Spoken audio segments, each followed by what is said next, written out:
I'll follow responses. Yeah, that's fine.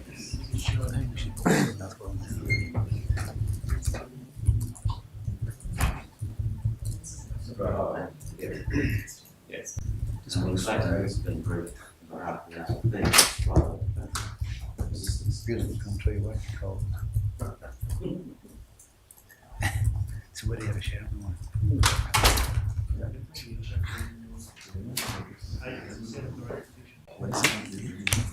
It's What do you reckon would be the expertise? 2.5 kilometres. I would Well, I think actually the first thing is I suppose the first thing is being able to read the cards. There's a particular language that's used, but as I understand it, it's predominantly one language because another language underneath it. That's the first thing. The second thing is the execution.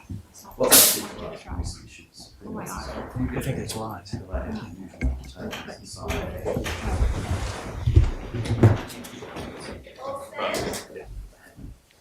Coronial point us down to you.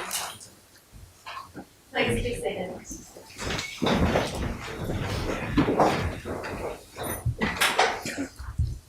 Constable Kirstenfeld, before the break, I was asking you about the very first call you got to go and do this job for the IRT in Yuendumu. It came from Sergeant McCormack.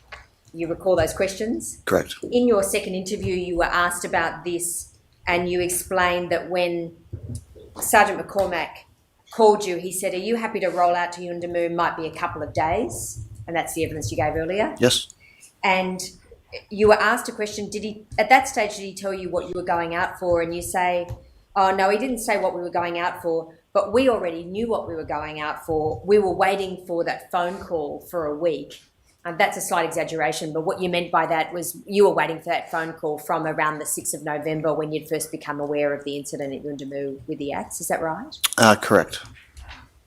Because you go on to say at page 18, obviously we knew that guy was out there. We were checking already for him in town for the breach of bail and we knew he wasn't there. So he was still out at Yuendumu, plus the funeral that week. So we figured we were going out for that job. Correct. Correct. So you'd looked for Kumanjayi obviously in Walker camp on the 7th. You knew it was a significant matter for the police. Yes. Correct? You knew it was going to be a high risk arrest. Is that Yes. fair? And then you figured when you got the call out for the IRT, it made sense that you'd be being called out to help with the arrest, correct? Yes. You say in this interview that in terms of going out to arrest Kumanjayi, he was still out at Yuendumu plus the funeral that weekend. When did you first find out about the funeral that weekend? Once we're out at Yuendumu.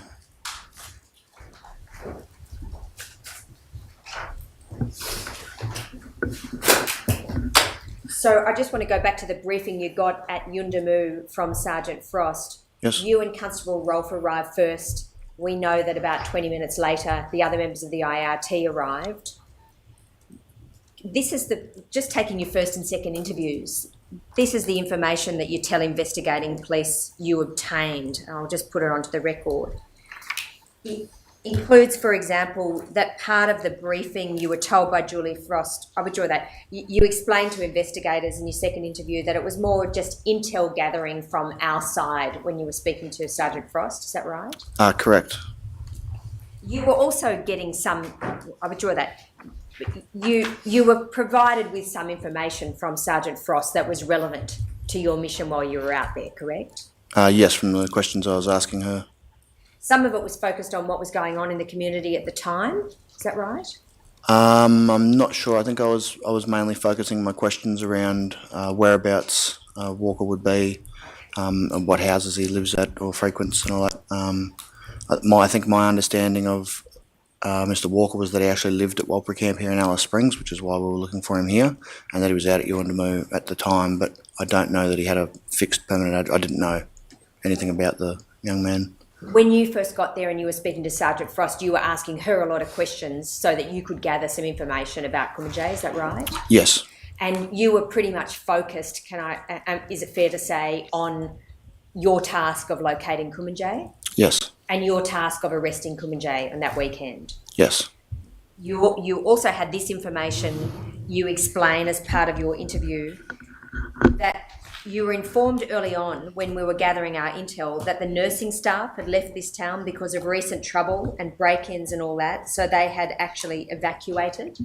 Yes. And you explained to the interviewers that you knew that going out. Yes. So who told you that? I think it was Rolf had told me that. I'm not sure if he communicated with Frost or if he got that information. I don't know where he got that information, but I remember that he'd told me, and I couldn't. The information was that there was no nurses out there, and I didn't understand how that was relevant to why we were going out there. I was trying to work out in my head what the relevance of that is. There's no nurses out there. So at some stage, Constable Rolf told you that when Sergeant Frost was not there before you went out to Yuendamu. Yeah, I think that may have been either here in Alice or on the drive out. I'm not sure. When you then got to Yuendamu, did Sergeant Frost explain that the nurses had left the community because their houses were being broken into? Yes. You explained in your second interview that you were told at some point in time, well, you asked the question by Officer Wilson, what did you believe your role to be when you arrived in Yuendamu? And you explained, we were there as general support for Yuendamu Police. They were after a violent offender who'd previously used violence against police to escape custody. Yes. And you also go on to say, and they wanted some extra support there. There was a lot of break-ins at that time. Medical staff had the shits with it all, so they left because they were sick of being broken into. Yes. You had that information before you went out after 7 p.m. into the community? Yes, that information I got at Yuendamu. And you also go on to explain, page 3, there was also a big funeral going on at the same time. So there was a lot going on all at once, and they wanted more members out there, so they wanted more general support. So they called here, and I don't know how all of that works, but I got a phone call to go out there, and I said yes. In terms of there being a big funeral and wanting more members for general support, that was information that was given to you when you got to Yuendamu, is that right? Yes.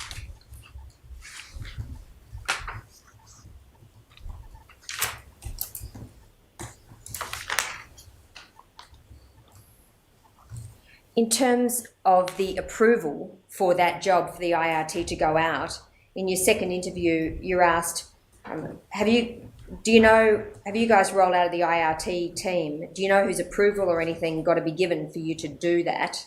And you say, I think it's going to depend on who's asked for us. Like if it's out bush, I think it's Nobsy. You mean Superintendent Nobbs by that? Yes. Did you know at that time that, given you were going out bush to Yuendamu, Superintendent Nobbs must have approved that deployment? No, I didn't. That's what I would have assumed. I didn't know that as a fact. Did you make that assumption, though, on the 9th of November, that Superintendent Nobbs had approved the deployment? No, I made that assumption in that interview. I hadn't put any thought to who had authorised it. If you had put some thought to who had authorised it on the 9th of November, you would have thought, okay, we're going out bush out to Yuendamu, must have been Superintendent Nobbs. Makes sense that it would be Superintendent Nobbs. But do you tell Her Honour that you didn't turn your mind to that on the 9th of November? No. Did you make an assumption, appreciate this is asking you to cast your mind back, did you make an assumption in November that it must have been approved by someone higher up than Sergeant McCormack? Yes.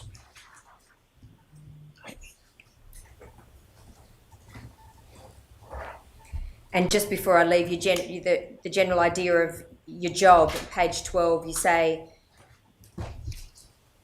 it wasn't an IRT job, it was just a force multiplier to help out Yuendamu from a general duties policing aspect. Even if you were there as a force multiplier to assist for a couple of days, you knew, didn't you, that the primary mission, or you thought the primary mission was to arrest Kumanjayi? Yes, my understanding of the deployment to Yuendamu was to arrest Kumanjayi Walker. I've jumbled up some of that information in my answer on that, I suppose, because I'm sort of giving information that I found out there. Sure. But what you go on to explain in your second interview also is that when you're asked what would happen, or I'll read you the whole question, Officer Wilson says, should the plan go ahead and you went out there, you looked for him and you found him and he was arrested, what was the plan after that? And you say 2 members would take him to Alice Springs and the other 2 to remain in town and do RBTs and patrols around and all that. In that instance, we were probably going to get some sleep depending on the town, and then we're just doing general duties with Yuendamu for a couple of days. That's something that you knew at some point prior to 7:05 when you head out into the community, isn't it? Yes, that's something Julie had said to us when we were there. It was a little confusing. I thought our job was to go and arrest Kumanjayi Walker and then we'd be going, but then it turned out that she wanted us to stay for doing some general duties stuff as well. And that must have made sense to you, though, in the context of the nurses having moved out of the community and because of the break-in? Once all of that information was sort of provided, that sort of started making sense. Okay, and all that information was provided by Sergeant Frost during the course of that briefing, yeah? Yes, I think so. And then I just want to return to what you had in terms of any written document, or what you thought you had in terms of any written documentation. In your very first interview, you refer to the fact that some photographs were taken of the plant, some photos were taken while you were in community. Prior to leaving. Prior to going out at 7:05 into walking around with the IRT. Correct. So you explained that Chris Hand was there and Felix Alafeo was there, and Officer Keane then says, you mentioned before, while we're on the subject of your phone, can you get your phone out for me? You took a photograph of the houses from this gentleman that gave you some info first. Can you just show that to the camera? And you show a photograph, the same photo just zoomed in a bit. And I also took photos of Kumanjayi. You took those photos when you were in Yundamu, is that right? The map I did. I think I would have taken the photos of Kumanjayi here in Alice. I'm not sure about the reception out at Yundamu. How did you take those photos? A screenshot from my Promise system. Did you bring the Promise system up on your own phone, on your police issue mobile phone? It was either on my phone or I took it from the screen on the computer at work. Either one, I don't recall which one I did, but the photo came from the old one we had on Promise. And so you had that photo on your phone, but you'd also taken some photos of a map, is that right? Yes, there's a map of Yundamu at the police station. And that was a map that was shown to you by either Sergeant Frost or someone, is that right? I'm not sure if it was shown to us or if it was I think there was a big map on a table. I can't remember. In relation to any physical documentation, your belief, you tell Her Honour, is that you received or you were looking at an email that had been sent by Sergeant Frost to Sergeant McCormack, is that right? Yes.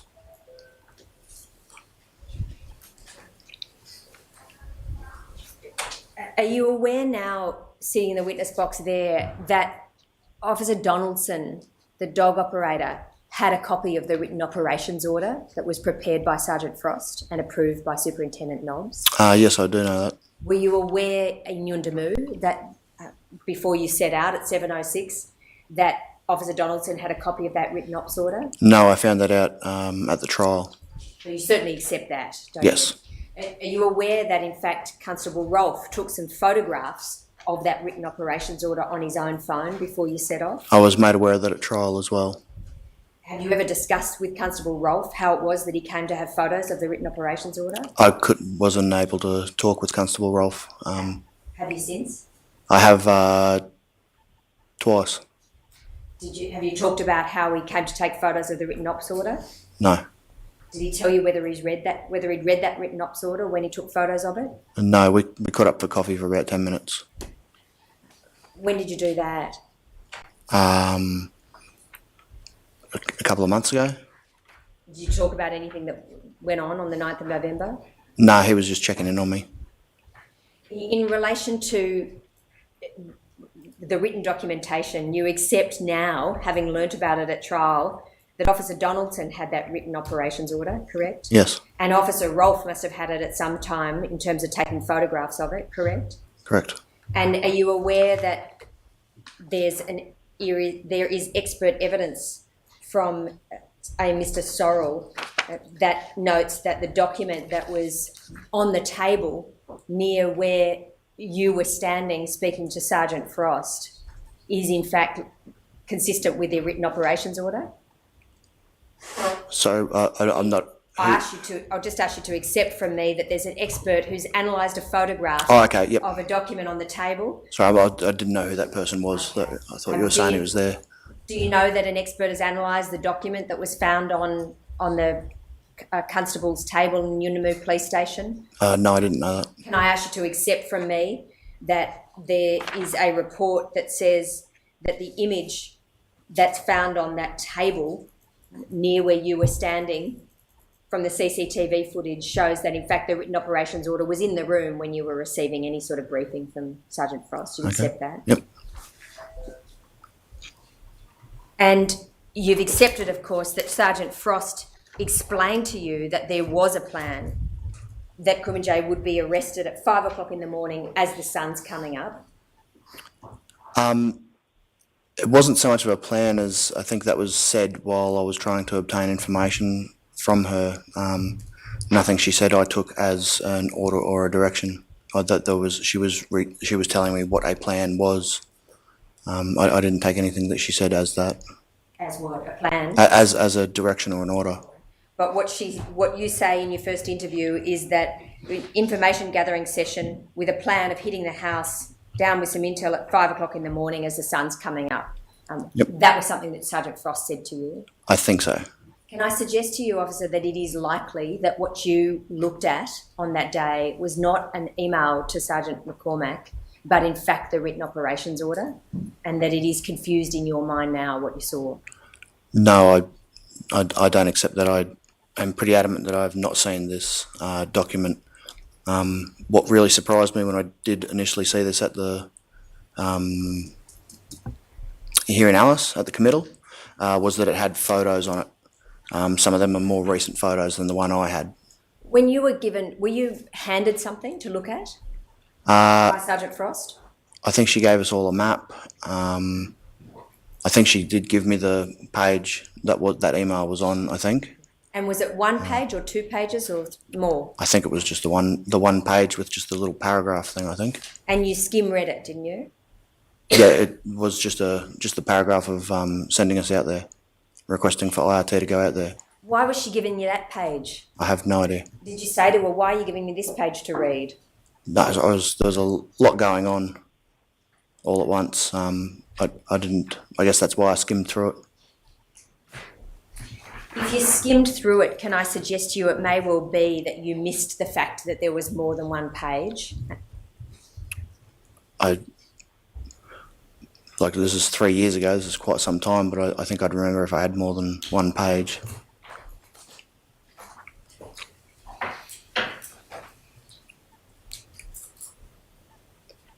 Like I said, this is quite some time ago.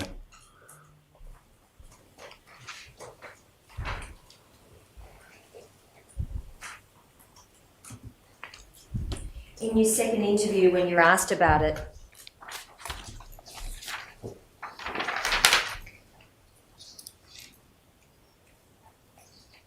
you say she had a map and she was pointing to houses with a stack of houses. She had another couple of houses where some other youth property offenders lived. So this guy, all these kids follow him around and idolise him, etc. We were just trying to intel gather to find out where he would be, so we could snatch and grab him later on. Yes. And you go on to say, you're asked a question, when you received the briefing, and now we're talking about the email that had been sent out, which seemed to have a plan on it in that situation. Do you recall when you sort of read that through and you say, I still don't know that I have it, I just skimmed through it? I'm pretty sure she sent the plan that we were going to do, or what we were going to do anyway, was just intel gather and snatch him in the early morning. So did you assume that Sergeant Frost had sent you something which had the plan on it about snatching you up in the morning? I think I assumed that would happen. I don't know. In any event, aside from your written documents, what you clearly understood is that Sergeant Frost's plan was for 5 a.m. on Sunday morning when he would be arrested in the early hours, correct? And initially when we got to Yuendamu, yes. I withdraw that. Did that change at any time before you left the police station at 7:06? This is the part that's a bit foggy, I suppose. Like I don't understand how it's changed from that to we're all leaving the station. I just don't know. I don't have an answer for that. But it was obviously everyone that would have known about it because we've driven straight from there to there. So I don't know how that's come about, but my understanding of the operation leaving Yuendamu was that our job was to arrest Walker. Okay. But at some stage while you're in the station speaking to Sergeant Frost, you clearly understood that her plan was 5 a.m. on Sunday morning for the arrest of Kumanjayi. No, as I said, I didn't understand anything that she said as a direction or an order. This is what you say in your very first interview in the early hours of the morning. So the evening for us was initially just going to be information gathering session with a plan on hitting the house that we could get down to with some intel at about 5 o'clock in the morning, sort of as the sun's coming up. That plan, the initial plan of hitting the house at 5 o'clock in the morning came from Sergeant Frost, didn't it? I think so, yes. There was then and that was something that Sergeant Frost told you when you were in the presence of Constable Rolfe, correct? I don't know, but I would assume so. Well, you were always in the presence of Constable Rolfe, weren't you, when you were in the police station speaking with Sergeant Frost? No. Was there any time when you and Sergeant Frost had a direct one-on-one?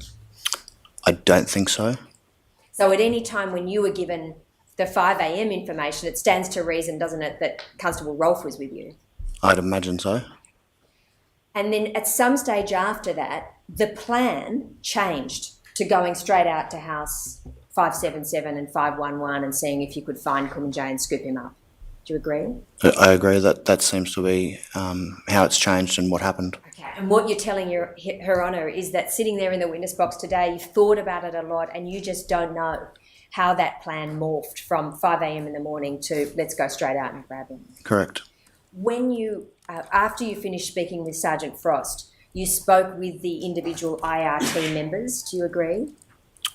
We would have had to because we all knew exactly where we were going. Sure, and you decided amongst yourselves, didn't you, what weaponry you would take out into the community? I don't think so. Did you talk about it? I mean, you had the beanbag rifle initially when you left at the police station? Yep. Did you talk about that with the other IRT members? I don't think so. You definitely had a conversation with them about where you'd go to first after you'd finished speaking with Sergeant Frost, is that right? Yeah, I think we were all there together. And so is it likely that the plan changed from 5 a.m. to doing something else when you were speaking with the other members of the IRT? At the station there, we were with Frost the entire time. We didn't go off to a separate area and have a private conversation. We were with her the whole time. Officer Donaldson said that Constable Rolfe was leading the conversation about which houses to go to. Do you recall that? Not particularly. Do you remember suggesting to Sergeant Frost that in order to find out where Kumanjayi was, to detain him, you should do some intel gathering? Yes, because it appeared we didn't have any information on where he was. So when you set out from the station at 7:06, was your initial plan that you'd be intel gathering for the purposes of the 5 a.m. arrest? My understanding from leaving the station was that we were going to the house where the axe incident occurred, which was 577, to find some information on his whereabouts, and if he was there, arrest him.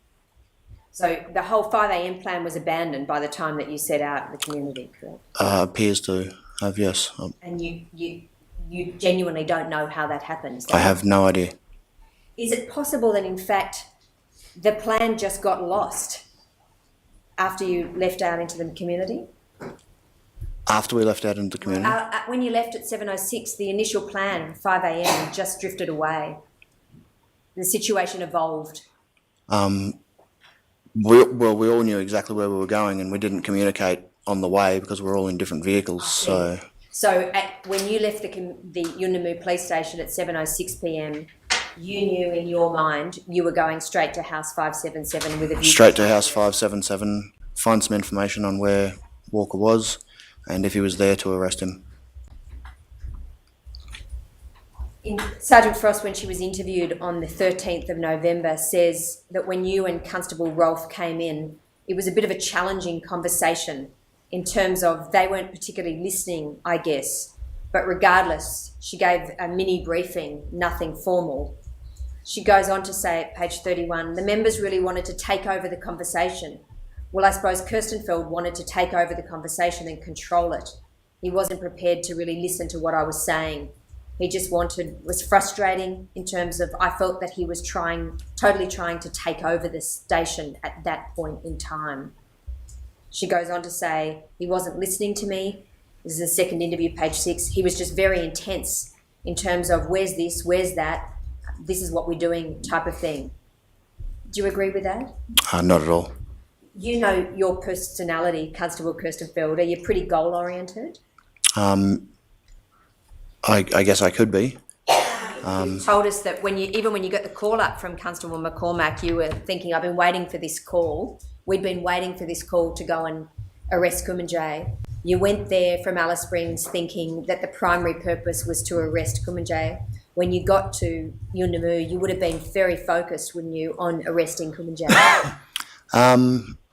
Well, understanding that's what I thought the job was, it'd be silly not to be focused on that if that's Sure. what I thought the job was. Is it possible that you peppered her with questions when you came in? I did ask her a lot of questions because I felt at that stage I had absolutely no information whatsoever. It was to go and arrest Mr. Walker, and I didn't know where from. When she spoke to you about the 5 a.m. plan, did you ask her any questions as to how that should be executed? I don't think so, no. If you'd known that the 5 a.m. plan was something that was formally approved by Superintendent Nobbs, would you have regarded it differently? If I'd have known that there was a plan and that was formally given to us, I would have followed that direction. Well, I just want to break that down because let me come back to what you very first said at 3 a.m. when you were interviewed the next day. You're really clear, Constable Kirstenfeld, in saying the evening for us was initially just going to be an information gathering session with a plan on hitting the house that we could get down to with some intel at about 5 o'clock in the morning, sort of just as the sun's coming up. And you reiterate that the plan initially was to go and grab Kumanjayi early the next morning. So you knew that Sergeant Frost had a plan at some stage, didn't you? I knew that the idea was to arrest him at that time. I don't know how that's changed. Well, you're calling it an idea now, but when you were interviewed on the 10th of November at 3 a.m, you call it a plan. It's said the that? closest thing to a plan that we sort of have. And As the I said, plan- I didn't take anything that was said as a direction or an order or any sort of formalised briefing. She was the sergeant in charge of Yuendamu Police Station. She was in rank the most senior of the IRT, of the officers gathered, including Correct. the IRT. And she was the sergeant of her particular police station in Yuendamu, correct? Yes, correct. So she had the authority to give you a direction, didn't she? Yes. And she suggested at that time that the plan was to get Kumanjayi at 5 o'clock in the morning. Did you respect the fact that she was able to formulate a plan? I respect the fact that she can formulate a plan. Did you understand that she was giving you a direction in relation to the 5 a.m. briefing? No. 5 a.m. plan. Why not? If I was given a direction from a superior, I would have followed that direction. If you had understood that that was pursuant to a written operations order at 5 a.m, you wouldn't have deliberately disobeyed that. Not at plan, all. Is that right? Not at all. Would you have unilaterally changed that plan to go and scoop up Arnold straight, or I withdraw that, scoop up Kumanjayi, and I apologise to the family, scoop up Kumanjayi straight away? As in formulate my own plan? Yes. No. If a plan is made by higher people than me, which everyone is, then I'd probably follow their direction. If Sergeant Frost had a plan to arrest Kumanjayi at 5 a.m, why not ask her some questions about how that was to be done and how Officer Donaldson could be used for that? I'm not sure. Is it possible that you weren't listening carefully enough to Sergeant Frost when she was trying to explain what the plan was? I don't know. I just don't know the answers to these, unfortunately. She goes on to say in her second interview, I basically wanted to say, I'll give you this is to you and Constable Rolfe, I'll give you a briefing when everyone's there. There's no point in me giving two briefings, one to you and then one again when they're all here. So basically, I was trying to indicate just chill out and we'll wait for the next crew and then give the briefing. But Constable Kirstenfeld was quite intense, his demeanour. Do you accept that you might have come across as quite intense, your demeanour? No. Do you accept that when a document, I'll withdraw that. Do you accept that there has been a significant breakdown in communication here compared to what the written operations order was for the IRT to go out at 5 a.m. with Constable Alafeo? And Yes, what actually happened? a breakdown in communications is exactly what has occurred during this. A formalised briefing, an elected team leader, those things would have really helped to fix the breakdown in communication or the miscommunication that has occurred. And if there was a policy in the IRT that required a written operations order, that would have helped, that you were aware of, that would have helped you to understand. That sounds like a good idea too. Your Honour, is that a convenient time? Yes, we can, sorry, well, thanks for coming. Thank you, Your Honour. Sorry that we leave your evidence and That's all right. no doubt with questions running through your head, but we'll need to see you again tomorrow morning, Not a problem, Your Honour. 9:30. See you there. All stand, Coronial, got us there.